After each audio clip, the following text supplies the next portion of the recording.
compleja labor, ¿no?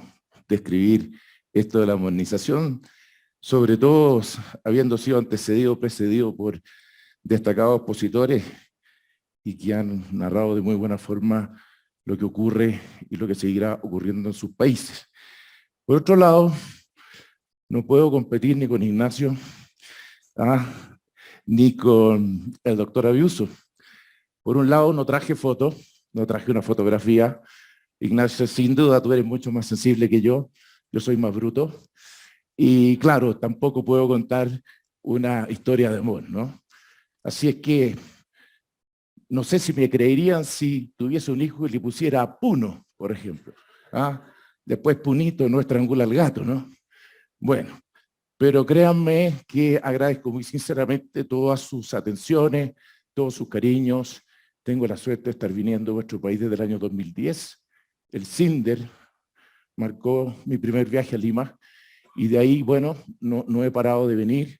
Tengo la suerte de impartir clases en la segunda especialidad de Derecho Registral en la Universidad Católica, dirigida por el doctor Ortiz Pasco. Y bueno, y tengo muchos amigos, así que también me sumo a los agradecimientos. No estuve tan a mal traer como mi querido amigo de Argentina, pero también sentí la altura. Y uno cuando habla también la siente, así que comprendo perfectamente lo que nos explicaba, ¿no? Bueno, yo voy a enfocar esto de otra forma, ¿no? Bueno, porque son las características y las especialidades de cada uno.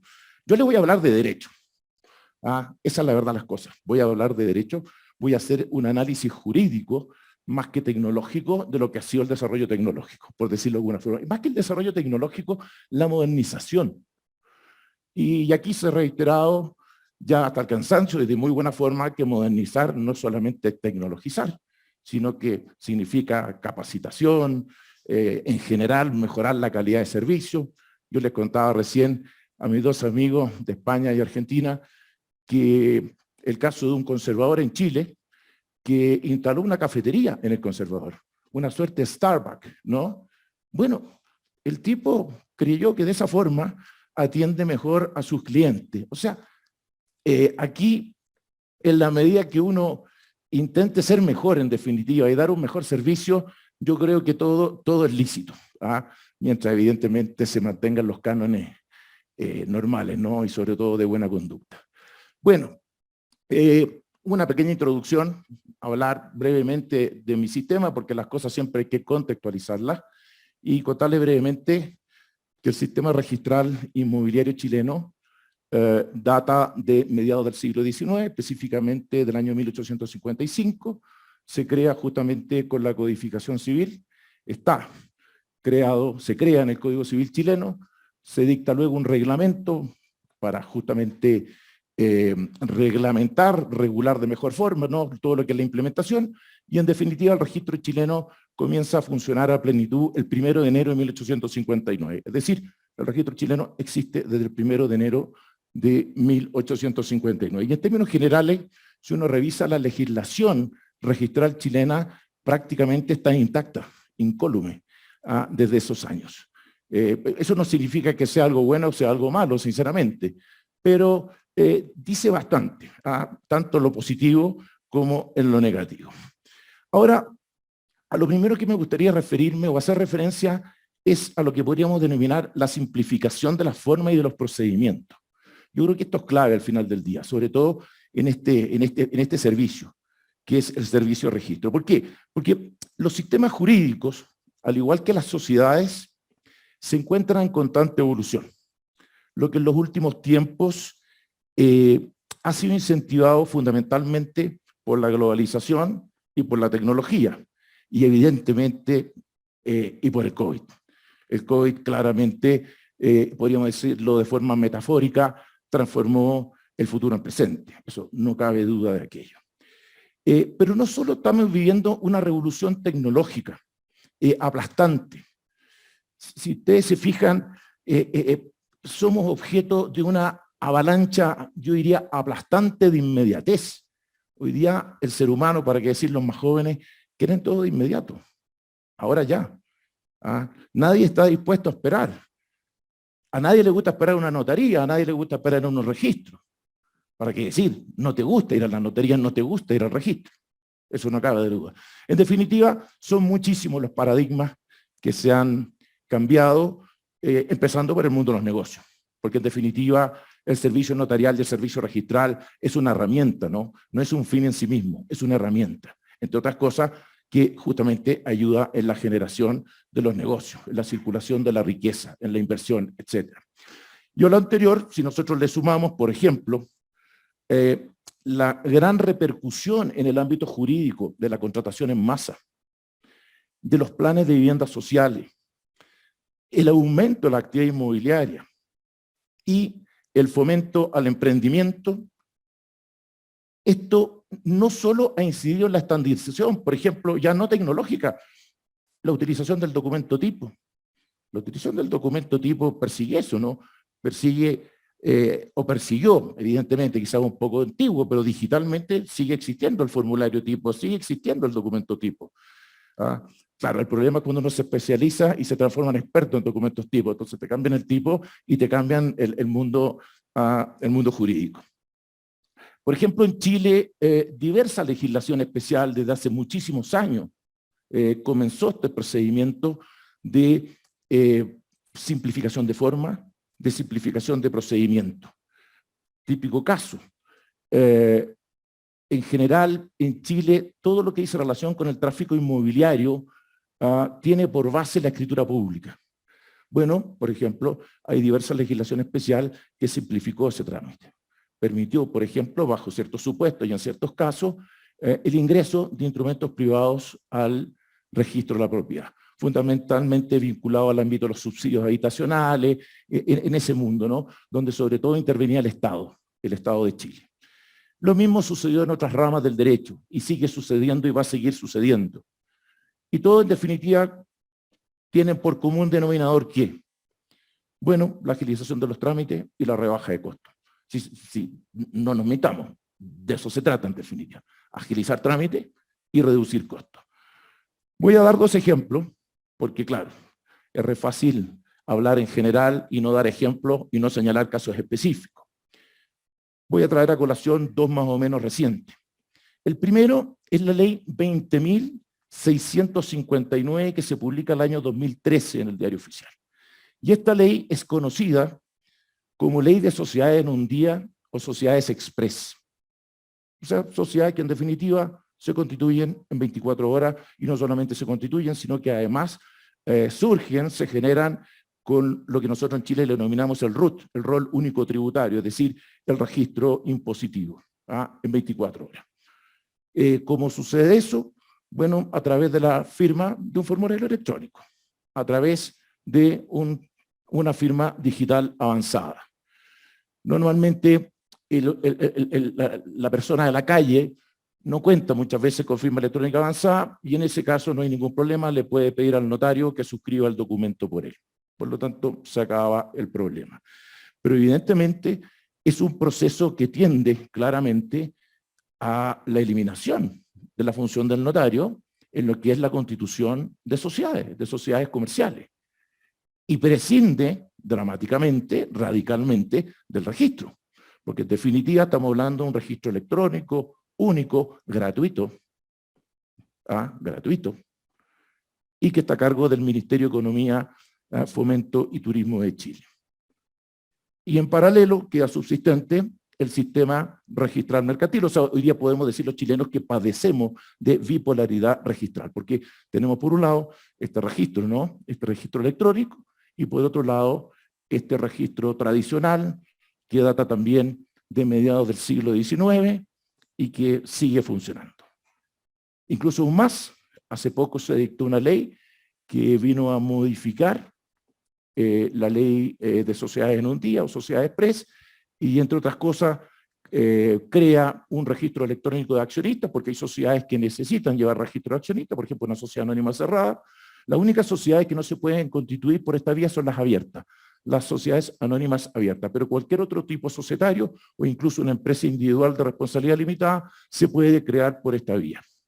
Entonces se crea un registro de accionistas y también un registro de poderes de acceso público. Yo al menos eso sí lo he encontrado una idea genial, sensacional, que haya un registro público, ¿no es cierto?, donde nosotros podamos acceder justamente a quienes son los representantes de tal o cual sociedad. Evidentemente eso contribuye mucho, ¿no?, a la seguridad en el tráfico jurídico, no cabe la menor duda. Ese es un ejemplo. Ahora, un ejemplo que está en trámite, un ejemplo que está en proyecto, que es, que en una de esas ni siquiera se va a transformar en ley, pero es una demostración de esto de este afán por simplificar formas y de simplificar procedimientos, y que justamente es una ley que tiene por objetivo suprimir o modificar la intervención de notarios en una serie de actos jurídicos y trámites. ¿Ah? Es lo que se ha denominado en Chile, se ha acuñado la palabra la desnotarización. Ahora, todos estos ejemplos, claro, que yo traigo a colación le pegan a los notarios. No tengo nada contra los notarios, incluso yo a veces ejerzo de notario suplente, así que no vayan a malinterpretar lo que les estoy diciendo, pero sí reconozco que en mi país muchas veces hay trámites notariales inútiles. Por ejemplo, y esto es de verdad lo que les voy a contar. Ahora, ¿cuál es el gran estimulador para la actuación notarial? El Estado. El Estado normalmente es un gran estimulador de que el ciudadano de la calle tenga que asistir a una notaría. Entonces, por ejemplo, un chileno cualquiera quiere postular una suerte de pensión de sobrevivencia y tiene que llevar un certificado que acredite que está vivo. Entonces va el tipo a la notaría y declara bajo juramento que está vivo. Esto no es mentira, yo tengo uno, lo tengo fotocopiado, yo la primera vez que vi esto no lo podía creer, cuando fui certificado de que estoy vivo. Entonces imagínate, es impactante, ¿no? Si un notario vengo a certificarle que estoy vivo. Bueno, por eso que tú recién utilizabas la palabra submarinearse. Bueno, hay otro concepto que tú utilizaste ahí que también me encantó, estado inteligente. Lo pongo en duda. Al menos en muchos aspectos lo pongo en duda. Entonces, en definitiva, hay un movimiento claro, sería miope, jurídicamente hablando, el creer que es necesario que todo pase ante notario. Los notarios son ministros de fe importantes, como también lo son los registradores, pero todo en exceso hace mal, ¿no? Todo en exceso hace mal. Bien, es una ley que está en trámite, pero quería traerles a colación justamente aquello. Bueno, en definitiva, al centro de toda esta transformación jurídica, porque es jurídica, ¿no?, también, y tecnológica, hay un elemento que está en permanente análisis en todos los países, el documento electrónico. Sí, está bien, podemos hablar de estandarizar procesos, de hacer un montón de cosas, pero nosotros los hombres del derecho, lo que tenemos que analizar son justamente los alcances de esta tecnología, porque puede ser a veces contraproducente, como muchas veces puede ser muy beneficiosa. Bueno, en el caso de Chile, como en todos los países, existe una ley de firma electrónica, es del año 2002, lo único que hicimos fue seguir una tendencia mundial, diría yo. Argentina es más o menos de esa época, ¿no? La ley de firma electrónica, la de España creo que es del 2003, por ejemplo, aproximadamente, que la derogaron hace poco, ¿no?, por una ley que vino a reemplazarla. En nuestro país es bastante sencillo esto, tenemos dos tipos de firma simple y la avanzada, que es la más rigurosa, que cumple con todos los estándares, se supone, de seguridad. Y aquí, ¿quién es el gran ministro de fe? La empresa certificadora. Si ese es el ministro de fe, no es ni el notario, no es ni el registrador, es la empresa certificadora que justamente certifica la veracidad de esa firma electrónica. Ahora, evidentemente la ley tuvo que consagrar expresamente lo que es la homologación, ¿no?, de un documento en soporte papel al documento electrónico, es decir, señalar expresamente que tienen el mismo valor jurídico para todos los efectos jurídicos o legales que hubiere, ¿no? Y además se declara expresamente que la firma manuscrita vale igual o lo mismo que la firma digital. Eso es la homologación del sistema soporte papel al sistema digital. Sin embargo, y aquí es donde a mi juicio empieza a ponerse entretenida la discusión jurídica, el análisis jurídico, la ley dejó expresamente fuera de su ámbito de aplicación las siguientes actuaciones. aquí las traigo notadas. En primer lugar, aquellas en que la ley, estamos hablando de una ley del año 2002, aquellas en que la ley exige una solemnidad que no sea susceptible de cumplirse mediante el documento electrónico. Inmediatamente, ¿qué entra ahí? La escritura pública. Porque una solemnidad de la escritura pública, y estoy seguro que en prácticamente todos los países del notariado latino, es que se incorpore en el protocolo del notario. El documento que se firma, la matriz de la escritura, el original de la escritura, no sale de la notaría, sino que queda en el protocolo. Entonces, ¿dónde está el problema? Y si tú no creas un protocolo electrónico, no puedes tener una escritura electrónica. Entonces ahí el gran problema. No tenemos hasta el minuto un protocolo electrónico creado por ley. Intentos sí, de reforma, pero no lo tenemos. Segundo acápite, por así decir. Segunda exclusión. Aquellos en que la ley requiera la concurrencia personal de alguna de las partes. Para ser sincero, ya yo tengo una discrepancia de los notarios de mi país. Ellos también señalaban que esto era un impedimento para el otorgamiento de la escritura pública, porque ustedes comprenderán que este fue un tema que reflotó entre los partidarios de que el ordenamiento jurídico chileno ya estaba en condiciones de poder emitir escrituras públicas. Incluso una notaria llegó a hacerlo y fue reprendida por la Corte Suprema de Justicia.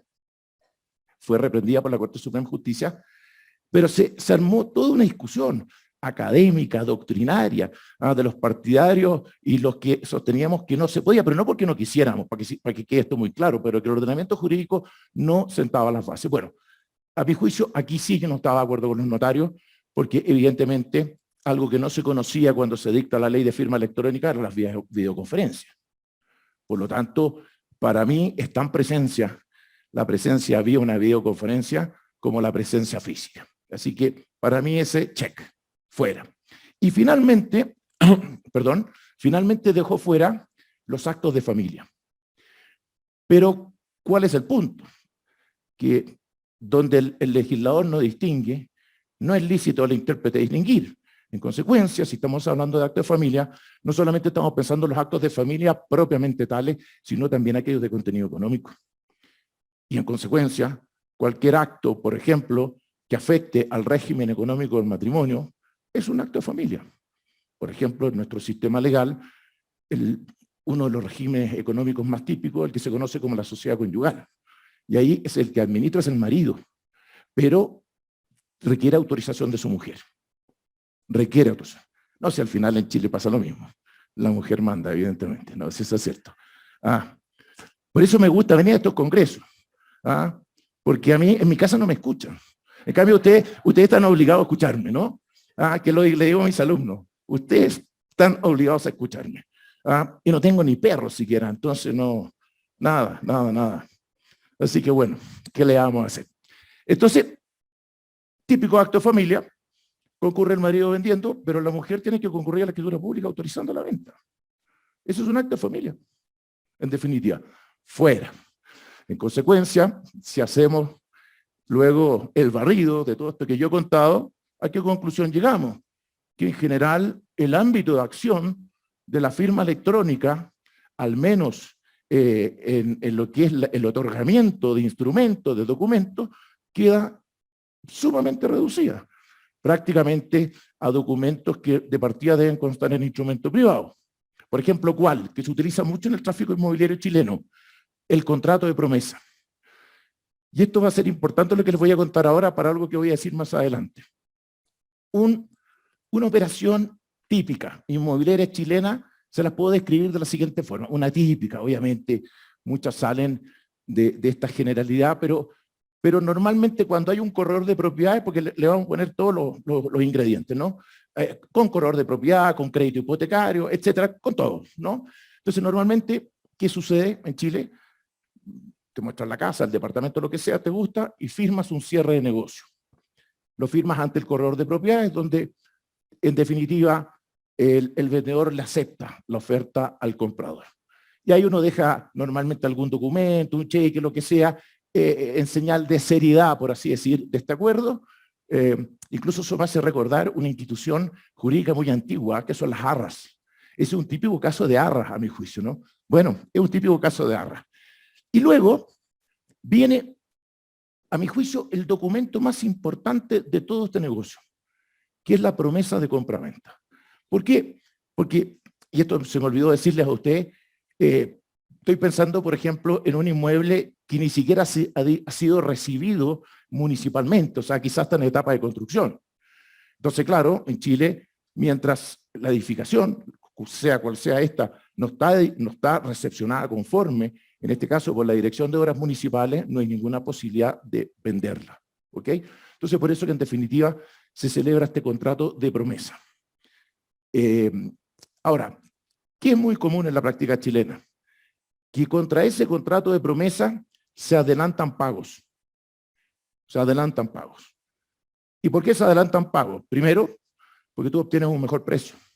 Y en segundo lugar, algo que es muy interesante para el comprador muchas veces es que como estás en una etapa muy inicial del proyecto, puedes introducirle cambios, reformas estructurales, no estructurales, pero arquitectónicas, perdón, al proyecto. Entonces, ¿cuál es el problema de eso? Hasta hace cierto tiempo, ¿no? En Chile, bueno, ya yo diría que eso se solucionó hace varios años, pero en un minuto, ¿cuál era el problema? Que en realidad el promitente comprador quedaba desnudo, quedaba desprotegido, porque si el día de mañana, por ejemplo, la empresa inmobiliaria quebraba, o lisa y llanamente se arrancaban del país con el dinero, con lo que fuera con tu dinero, bueno, a reclamarle a la FIFA, porque en definitiva tú eras un acreedor balista, así que ninguna posibilidad, si había un concurso de acreedores, poder pagarte o recuperar tu dinero. Bueno, en Chile hace un tiempo atrás se creó todo un seguro que protege al promitente comprador.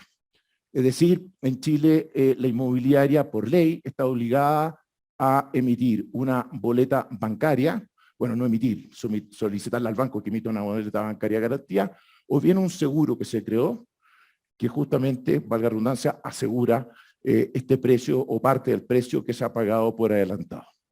Y ahí la norma agregó que este contrato de promesa, que lo general es que se suscribe mediante instrumento privado, sí debe ser calificado por el notario, pero no el documento completo, sino que en el sentido que el notario debe verificar que se haya contratado el seguro o se haya tomado la boleta bancaria de garantía. Entonces, ¿cuál es el problema? Yo estaba diciendo recién que la única, o sea, que quedaba circunscrito prácticamente la firma electrónica al documento privado. Y, por ejemplo, yo dije también el contrato de promesa. Pero claro, resulta que en una operación normal chilena va con este otro aditamento e inmediatamente significa intervención del notario. Por lo tanto, nuevamente, la firma electrónica no te presta mucha utilidad. Bueno, todo esto que estoy contando ha dado origen a un proyecto de reforma muy importante en Chile, pero bueno, por razones de diversa índole que no voy a explicar, ha sido fuertemente detenido. Es un proyecto que está desde el año 2012 en el Congreso. Y bueno, y hay fuerzas oscuras, ¿no?, que lo han detenido. Debo advertir que este proyecto lisillanamente desnotariza. ¿Ah? No la escritura pública la sigue manteniendo en poder de los notarios. Esa es la verdad de las cosas. Pero el resto, o sea, incluso declara expresamente que cualquier documento con firma electrónica avanzada reemplaza, pero lo dice así, textualmente, cualquier intervención notarial. Bueno, ahí está durmiendo el sueño de los justos este proyecto de ley. Si algún día va a ver la luz, no tengo la menor idea. A todo esto, en paralelo, también les cuento que el último, porque han habido varios, que también fuerzas oscuras han detenido, ¿no?, la tramitación, bueno, de un proyecto de reforma al sistema notarial y registral chileno. ¿Ah? Ahí está también. ¿Ah? Ahí está detenido el proyecto. Bueno, a buen entendedor, pocas palabras, ¿no? Ahora, lo que sí es importante, y aquí quizá les conté la parte menos motivante, ¿no? Porque claro, al final te das cuenta que la firma electrónica termina no siendo tan útil como se pensaba que podía llegar a ser. Pero sí ha prestado mucha utilidad en el ámbito notarial y fundamentalmente registral. Me explico. Porque, tal como les decía, que la ley es del año 2002, el año 2006 se dicta un auto acordado. En Chile, los notarios y los conservadores están adscritos al Poder Judicial, están bajo la tuición de los tribunales superiores de justicia.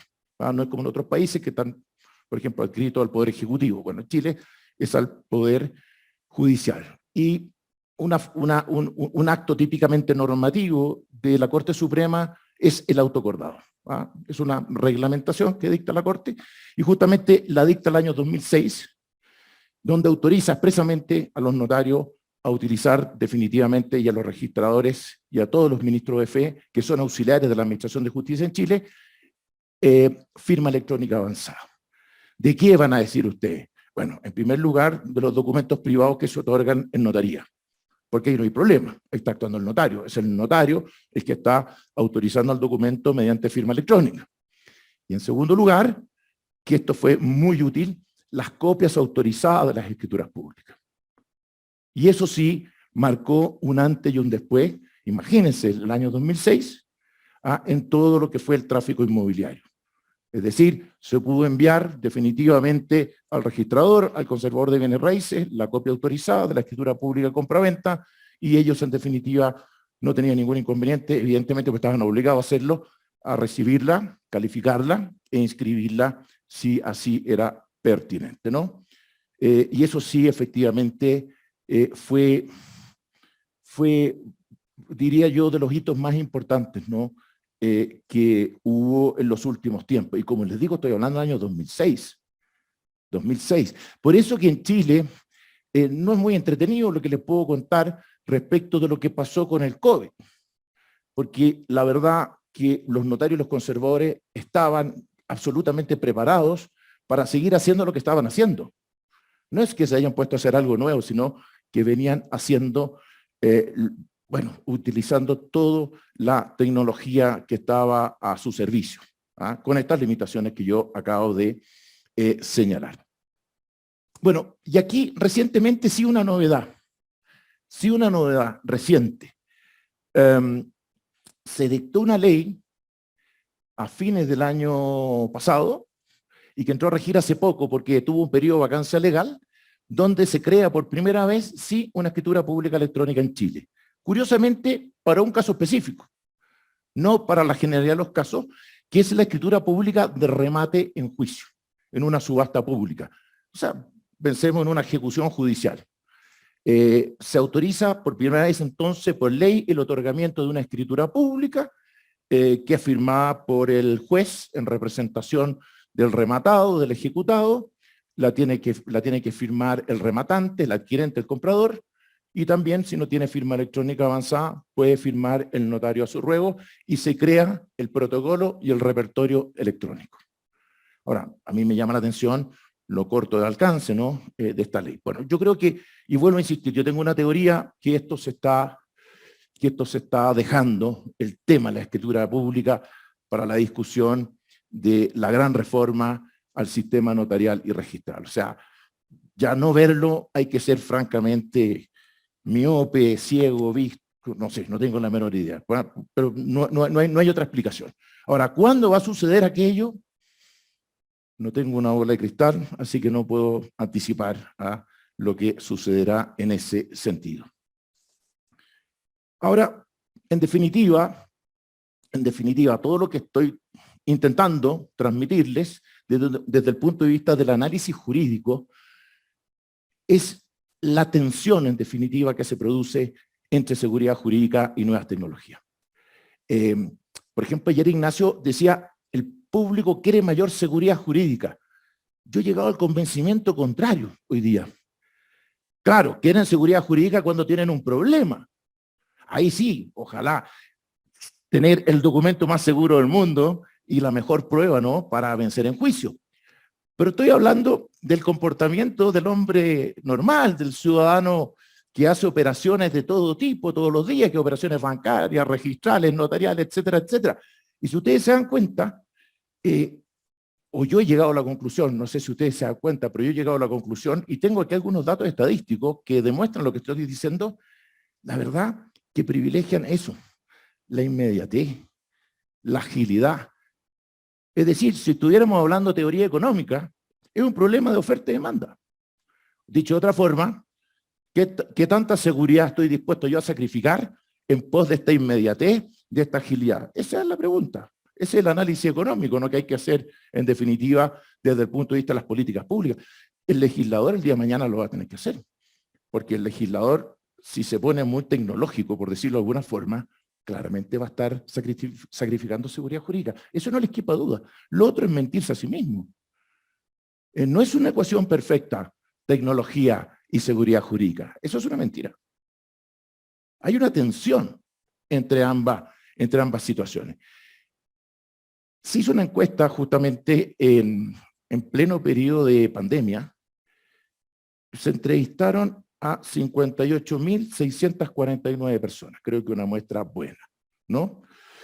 Y estas personas se concluyó que el 79% de los encuestados, 79%, firmaría la promesa de compra-venta online. Les acabo de contar la importancia que tiene la promesa de compra-venta, que de hecho, bueno, no les conté la parte final del cuento, ¿no? Yo soy un poco disperso, así que disculpen. Se firma la promesa, luego se firma el contrato de compra-venta con el crédito hipotecario, etcétera, se inscribe en el registro y uno se hace dueño de la propiedad. En Chile, ustedes saben bien que la inscripción es constitutiva, en consecuencia, si usted no inscribe, no se hace dueño del inmueble ni de ningún derecho real. ¿Ah? En definitiva, nosotros tenemos el sistema de título y modo, tenemos el sistema romano en ese sentido, pero nuestro legislador incorporó una variante muy importante en orden a establecer que la tradición se verifica mediante la inscripción. No es que en Chile, porque hay un gran registrador que yo lo admiro mucho, que es Antonio Pau Pedrón, ¿ah? y él normalmente ha sostenido en su escrito, en sus publicaciones, que en España se debiese adoptar el modelo chileno. Pero, dice, a reglón seguido, pero con una mejor técnica registral. Entonces yo le respondo en otro escrito que no ha entendido nada. En el buen sentido lo digo, ¿no? Porque el legislador chileno no quiso establecer la inscripción como modo de adquirir. Lo que hizo el legislador chileno fue una última evolución, si ustedes quieren, de la tradición romana, donde, insisto, la inscripción no es un modo de adquirir por sí mismo, sino que es la solemnidad mediante la cual se verifica la tradición. Y ahí entonces usted es dueño, o titular, en el caso del banco, del derecho real de hipoteca. Bueno, y estas promesas también incluso son tan frecuentes, y no solamente para los inmuebles nuevos, sino también para los inmuebles usados, porque a veces tú tienes que dejar amarrado el negocio mientras tramitas el crédito, los créditos no se tramitan de la noche a la mañana, hay todo una cuestión burocrática, si ustedes quieren, y que justamente tanto los bancos como los notarios, los registradores trabajan para cortar esos plazos. Eso es fundamental, fundamental. Yo me acuerdo hace muchos años atrás, cuando trabajaba justamente en la Fiscalía de un banco, habían unos ingenieros civiles que nosotros le decíamos los silones, porque eran como de otro planeta, ¿no? Y la preocupación de ellos, y ahora lo entiendo, era cómo se bajaban los tiempos. Pero estudiaban todos los días, y tú de repente aparecías en tu oficina y estaban ahí sentados frente a ti. Oye, pero ¿cómo podemos acortar esto?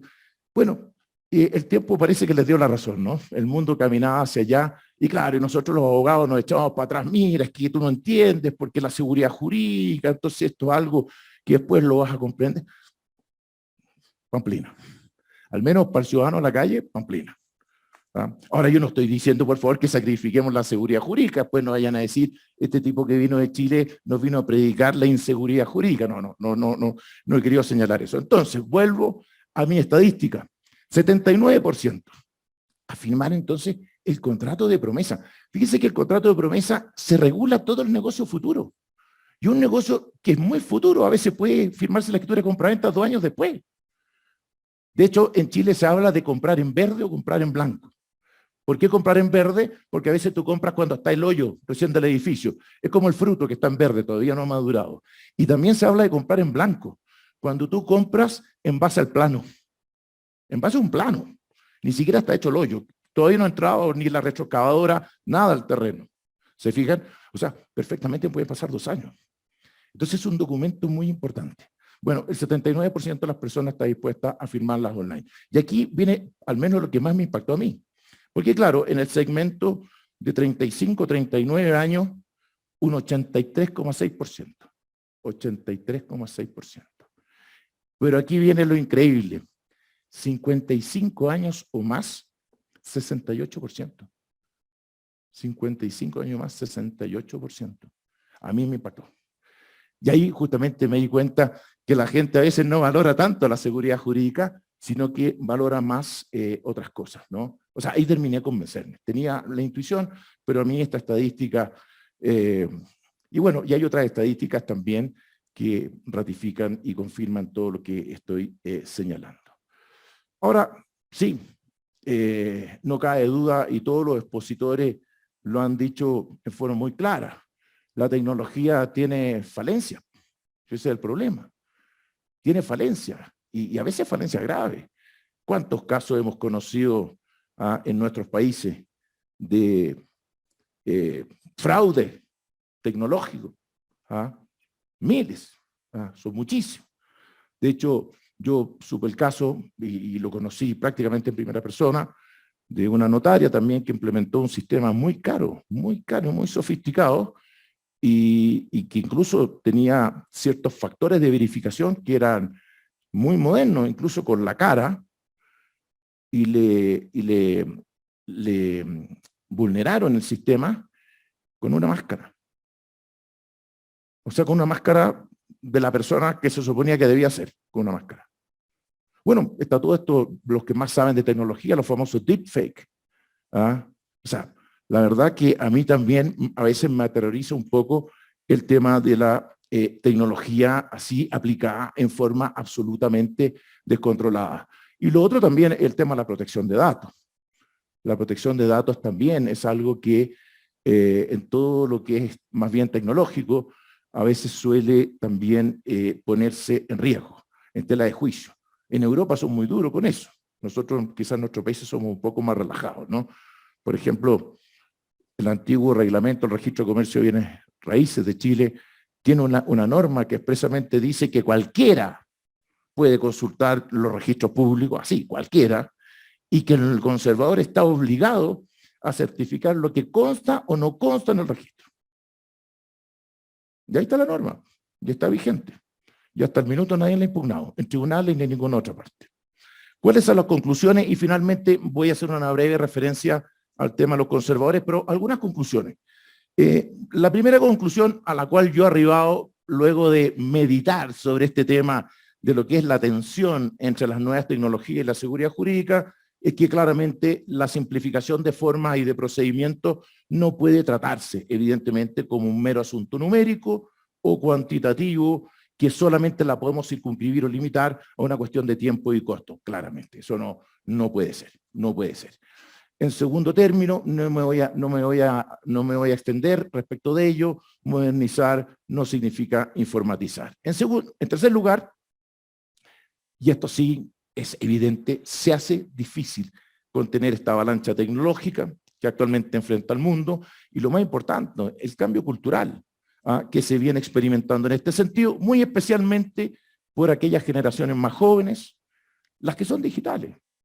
Sí, a ver, yo me comparo con mis hijos, todavía no tengo nietos, pero la verdad yo parezco el hombre de las cavernas, ¿no? Al lado de ellos en el tema digital.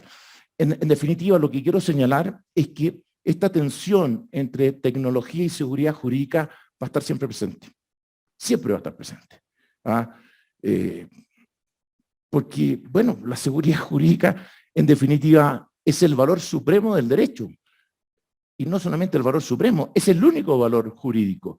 Hay un gran filósofo chileno, don Jorge Millas, que justamente lo decía así. Decía que el único valor jurídico propiamente tal es la seguridad jurídica. Es lo único que tú puedes lograr dentro del ordenamiento jurídico. La buena fe, no solamente hay buena fe, por ejemplo, dentro del ordenamiento jurídico, hay buena fe en los negocios, hay buena fe en cualquier ámbito de la vida, pero la seguridad jurídica es algo absolutamente propio del derecho. Entonces, en definitiva, cualquier avance, cualquier institución, cualquier herramienta que se utilice, siempre va a tener que pasar por el tamiz de la seguridad jurídica, y eso no hay duda de aquello. En cuarto lugar, tampoco podemos negarnos a observar en ciertos ámbitos lo que yo ya he señalado, esta corriente de la desnotarización. Es cierto, ¿sí? No podemos seguir enviando a los ciudadanos, y da lo mismo si en forma remota o en forma física, a realizar trámites notariales que no se justifican. No, la verdad que eso es prácticamente un abuso. Y reitero, que el principal instigador de que eso ocurra, al menos en mi país, es el Estado. ¿Ah? No son los particulares, es el Estado. Y más grave aún, le piden certificar notarialmente información que el Estado tiene en otra repartición pública.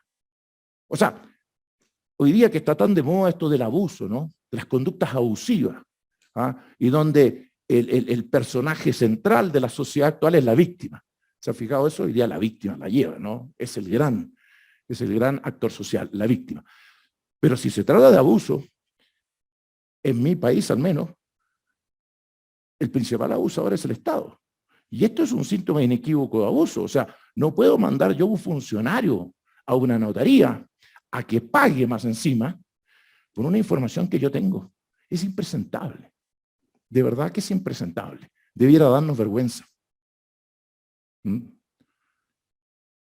Les voy a contar un caso. Mi hijo menor fue a renovar el pasaporte hace 2 años, justo antes de la pandemia. Nos íbamos a Brasil. Y necesitaba, bueno, la verdad nosotros podemos viajar también con la cédula de identidad, pero fue a sacar pasaporte, es siempre importante tenerlo vigente, ¿no? Entonces, él se iba luego de vacaciones, porque fue por ahí por enero, y lo acompañé yo.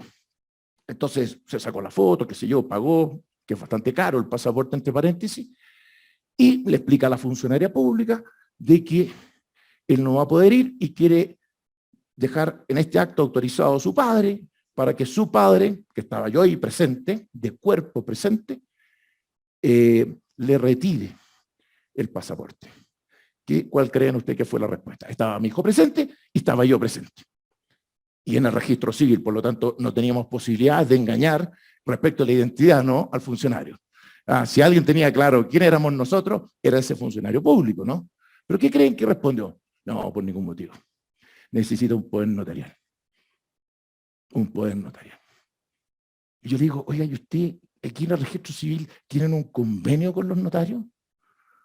¿Ganan comisión? Y la respuesta del funcionario fue, parece que los jefes sí, me dice. Pero es que estas experiencias son brutales. Son brutales. Son una verdadera tomadura de pelo. ¿No es cierto? Claro. Lo mismo, vas tú con el original a una repartición pública, con el original. Obviamente la reinstitución pública se tiene que quedar con una copia. Tráigame una copia autorizada, dice. Pero oiga, si aquí está la copia, aquí está el original, lo está viendo usted. Sáquele usted una fotocopia y póngale que tuvo a la vista el original. No, no se puede. Bueno, podría estar toda la tarde contando más de estos ejemplos, ¿no? Yo diría que la principal tensión que se observa entre el documento electrónico y el actual documento soporte papel es justamente la posibilidad de suscribirlo a distancia. Porque claro, yo estoy absolutamente convencido que el día que se regule la escritura pública, y es lo que va a pasar en España, así que ya no ha pasado, que conversaba con Ignacio, en España se está esperando, no estoy claro si en este minuto esa ley se ha dictado ya o no, una ley que justamente utilice el otorgamiento de la toma de firma, por decirlo de alguna forma, mediante videollamada. Porque en la legislación española hace rato está consagrada la posibilidad de otorgar escrituras públicas, pero es lo mismo que sucede en Chile. Hay elementos, digamos, colaterales que tienen que ser autorizados por ley justamente para que se pueda otorgar la escritura pública. En este caso sería la videoconferencia, la videollamada. Entonces, en definitiva, ahí está el principal problema. Es decir, la videollamada, la videoconferencia reemplaza de verdad la presencia física. Yo tengo dudas, sinceramente. Tengo dudas. Sobre todo cuando estamos hablando de algunos negocios que son un poquito complejos, ¿no? Donde la labor, la intervención del ministro de Fe son muy importantes, ¿no es cierto? Por ejemplo, una escritura de mandato general, ¿no? Donde un abuelito le está dando poder, que es lo mismo que entregarle una metralleta cargada, ¿no? Un poder general a un sobrinito, ¿no?, para que haga lo que quiera. Complicado. Claro, y en una videoconferencia tú no sabes si el sobrino está detrás. Qué sé yo, pero tiene amenazada a la pobre viejita, ¿no? Y claro, el notario, en cambio, y eso me consta, que a veces te sucede que llega esta misma viejita con el sobrino a la notaría y te le dice: un momentito, venga usted a mi oficina, yo quiero hablar con usted, quiero saber si entiende lo que está haciendo, quién está... O sea, hay algo más, ¿no? O sea, en definitiva, ¿cuál sería mi conclusión? Yo creo que nosotros debiésemos depurar el tipo de documento. Debiésemos depurar, según cuál sea la actuación, lo riguroso o menos riguroso que podremos ser. Yo siempre traigo a colación el siguiente ejemplo. Normalmente se suele creer y entender que el documento que consta en escritura pública, el acto, perdón, que contiene el documento, perdón, todo al revés, disculpen, que el acto jurídico que es contenido en una escritura pública es porque es más importante. Sí, muchas veces suele ser, pero hay a veces actos que constan en documentos privados que son mucho más importantes. El típico ejemplo para mí es la autorización de la salida de un menor al extranjero. En Chile, al menos, la autorización, el padre o la madre la pueden dar en un instrumento privado, ante notario, evidentemente, pero en un instrumento privado. Entonces, aquí tampoco el problema es decir, ya, démosle con todo y aquí vamos a distinguir si es documento privado o es escritura pública. Yo creo que aquí lo que nosotros vamos a depurar es justamente la relevancia del acto. Al menos sería mi humilde sugerencia.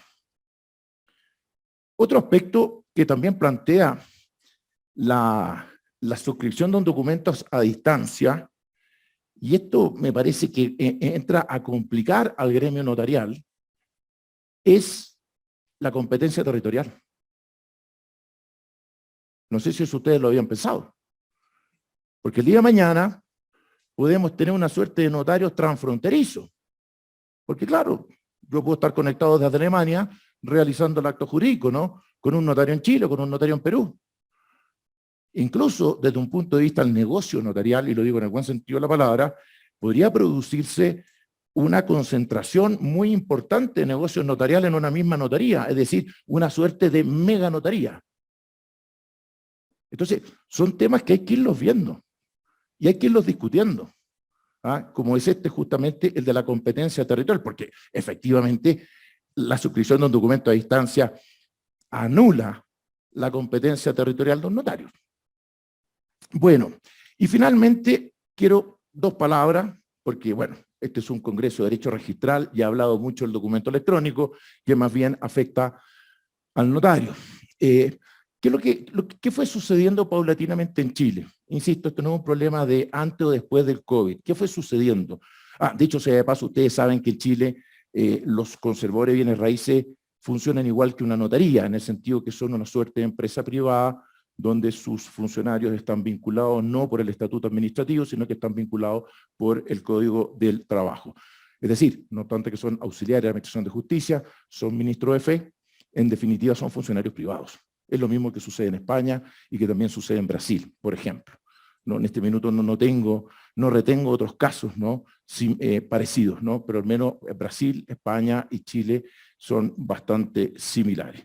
Entonces, todo esto que les voy a contar son iniciativas surgidas desde el seno de mutuo propio, en el fondo. No es que se les haya impuesto a los conservadores y a los notarios chilenos invertir, por decirlo, porque en el fondo hay una inversión. Tú cuando metes tecnología se necesitan recursos, porque para invertir en buena tecnología se requieren recursos importantes. Entonces, ¿qué es lo que hizo en un comienzo la mayoría de los conservadores y sobre todo los conservadores más grandes, los que concentran la mayor cantidad de negocios jurídicos? Bueno, fue justamente la digitalización. Ese fue el primer avance. Se digitalizaron todos los libros registrales, desde los más antiguos. O sea, la verdad que fue un trabajo titánico, esto de la digitalización. Uno de los principales motivos que llevaron a la digitalización fue, entre otros, eliminar el fraude inmobiliario. Nosotros afortunadamente tenemos una tasa bastante, casi es un error estadístico, ¿no? Pero yo siempre digo, basta que haya un fraude inmobiliario para que sea terrible, ¿no? Porque a la persona que le toca, que es víctima, la verdad que eso es irrecuperable. Bueno, efectivamente, y sucedió, había sucedido por ahí por el año 2012 o 2011 en el Conservador de Bienes Raíces Santiago. ¿Qué hicieron los delincuentes? Extrajeron unas inscripciones, las inscripciones están en formato papel, las lavaron y las alteraron y luego las volvieron a incorporar en el registro.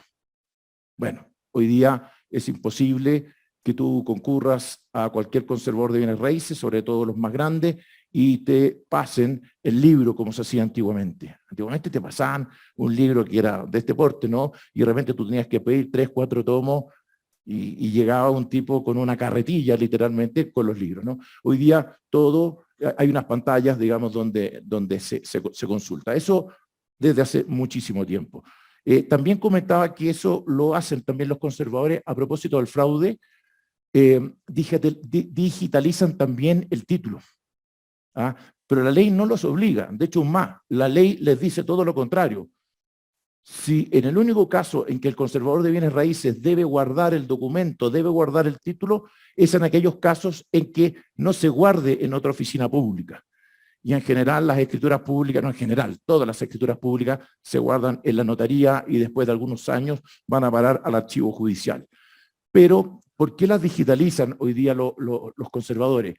Bueno, entre otras cosas para tener más información, entre paréntesis, y para evitar lo siguiente, porque a veces mucha gente que se quería pasar de lista practicaba la inscripción y luego llegaba tiempo después con una escritura, una copia adulterada y le decía, oiga, no, conservador, mira, aquí está la copia con la que usted inscribió y usted se equivocó. Entonces usted rectifique. Entonces hoy día, si alguien llega al conservador de bienes raíces pidiendo una rectificación, ¿qué pasa? Si el conservador, obvio que se puede equivocar al practicar la inscripción. ¿Qué hace el conservador? Coteja esa copia que se le trae donde se le solicita la corrección con la copia que tiene digitalizada. Y solamente rectifica en caso que sean absolutamente idénticas. Por lo tanto, eso fue un gran avance. Otro avance fue justamente la creación de un folio electrónico. Nosotros tenemos un sistema, es cierto que se suele decir, y muchas veces hasta lo digo yo, que es un sistema folio personal, pero en realidad no es un folio personal, es más bien un folio cronológico, que está obviamente articulado en torno a la finca y al titular registral, pero es más bien un folio de tipo cronológico, es más bien un sistema de títulos, por decirlo de alguna forma, ¿no? Porque lo que se va inscribiendo en los distintos centros registrales son los distintos títulos que se van incorporando al registro. Pero, ¿por qué lo digo? Porque en paralelo, sin que nadie se los haya pedido, electrónicamente los conservadores de bienes raíces de Santiago indexaron la información, no de Santiago, perdón, de Chile, indexaron la información y hoy día en paralelo entonces ellos electrónicamente llevan un folio electrónico real. También trabajaron en sistemas de integración a propósito de las operaciones hipotecarias, donde tú puedes hacer un seguimiento de la operación desde que ingresa al banco hasta que sale, ¿no?, registrada del mismo conservador. Entonces, eso también es bastante útil. No solamente para el comprador, también para el vendedor, porque el vendedor lo único que quiere es recibir su dinero. Y el vendedor no va a recibir su dinero, sino hasta que la hipoteca esté inscrita en el conservador de bienes raíces a nombre del banco. Bien, muchísimas gracias. Muchas gracias, doctor Sepúlveda, por su interesante ponencia.